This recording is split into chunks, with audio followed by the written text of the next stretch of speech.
welcome back to the channel. I'm Julie. Today we're going to do another creature feature, this time on Sand Boas. I have two Sand Boas, two different species of Sand Boa. It was my first snake I've ever gotten, so it has a special place in my heart. Alright, the first Sand Boa I'm going to show you is my original snake.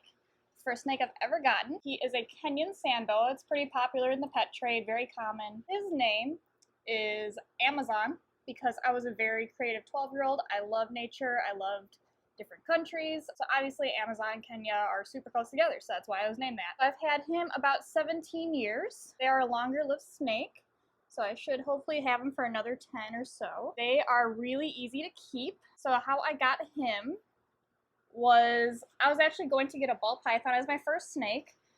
For some reason, my parents allowed me to get a snake in general, even though my dad is terrified of them, but they knew how much I just love snakes. So we got to the Chicago Reptile House, which is where I got him, and they had this huge tank with this massive snake in it, and it was probably mislabeled, but it said ball python on it. And my parents were like, heck no, it's gonna eat the cats. And so I was upset because I came to get my first snake, and I researched ball pythons with like books and stuff because it was, early 2000s, my whole world was coming to an end. So we asked what was a really good snake for me to get that was small.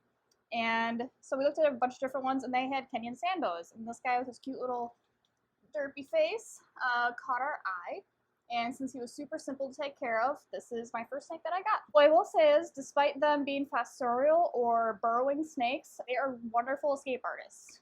He's been out of his cage multiple times in my life, and actually right after I got him, like literally maybe the day after, because they didn't tell us about locking it and putting the pins in, he got out, and we looked everywhere, and I was distraught because I just lost my first snake, and we eventually found him the next day underneath a carpet. So he's been found under the carpet, he's been found in those baseboard heating things in old houses. So yeah, he's gotten out. So over the years, I've gotten really good at figuring out how to keep snakes in their cages, all thanks to him. So Kenyan Sand Boas are pretty neat because they have eyes that sit on the top of their head, and they also have spade-shaped noses, just for digging purposes. So he's pretty chill, so they're pretty easy to handle. He doesn't like being held that much, neither does my other one, and that makes sense.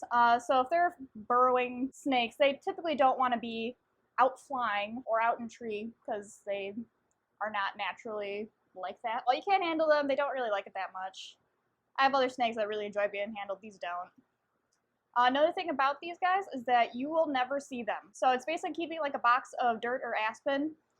That's pretty much your life with these snakes. They burrow 100% of the time. We used to put caves and houses in his cage, but we just transitioned to just purely substrate because he just burrows anyway. He doesn't use any of his furniture. So how you keep these guys? The internet recommends a minimum 10-gallon because they are a small snake. I started him in about a 10-gallon, but he's in about a 40-gallon footprint. I keep him in a rack, so it's not really a tank, but equivalent to the footprint of a 40-gallon. You want to provide a bunch of substrate for them to burrow in. And you want to give them a heavy dish for water so that way they don't tip over when they're burrowing. You can provide houses if you want, but honestly, they're probably not going to use the houses whatsoever. So you should feed them once a week, an appropriately sized mouse. So this guy will go months without eating. Don't know why, he's always been that way. Yeah, be prepared to have some picky snakes. My other Sand Boa eats every week, so it might just be a personality thing, but this guy, ever since I got him, sometimes it'd be months that he would just go by, not lose any weight. I don't think he's eaten in a few weeks here. Then he looks pretty darn good. So he was raised on eating live mice, and for, I want to say about 11 or 12 years of his life, he ate live mice. And so I'd have to go get live mice for him to eat, and then at one point, he didn't eat his mouse, and usually he'll kill the mice and then just not eat them, and it's really gross, but he didn't kill this baby mouse. We decided to raise the baby mouse in case he wanted to eat it a few days later.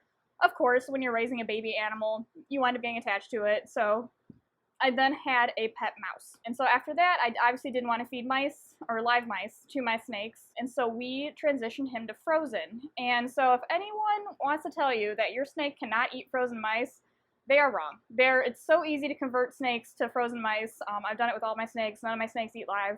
Even when I got them, that they said they only ate live. You can definitely do it. Sometimes it's a few missed eatings, but they catch on pretty easily. So maybe I'll do a video on that one day.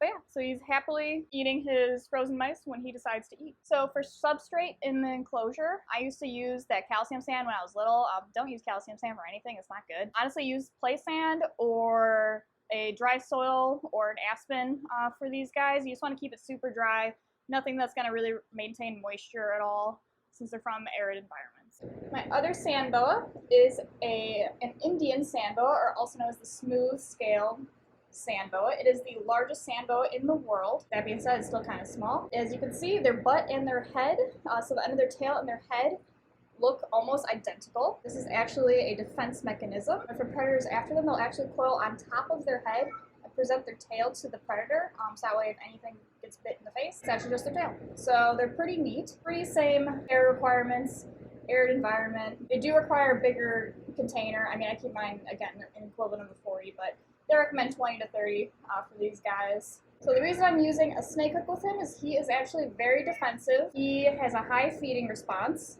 so he never misses a meal. And he'll frequently think anytime I go in his enclosure, it is meal time. So sometimes it's okay to use a snake hook with your own snakes, because why do you want to get bit? I highly recommend that if you have snakes, you should just have an appropriately sized snake hook. You never know when your snake is just going to be feisty and you need to move him, because sometimes you just have to move him for whatever purpose, of vets, or he's in danger, or whatever. So just having a snake hook on hand is actually very useful. So you don't see too many of them in the pet trade in the United States yet. I got him from a local reptile store that really didn't tell me much about how they got him and his previous life. So I have no idea if he's wild caught or if he was someone's pet or captive bred. I have no idea. You just don't see him too often. I jumped on the chance since I love my Amazon. We named him Nile since, we'll go with the little 12-year-old girl who doesn't know geography, since he's an Indian sand boa. All right, that was a quick one. Thanks for watching. I hope you enjoy these creature features, and like and subscribe if you want to see more. See ya.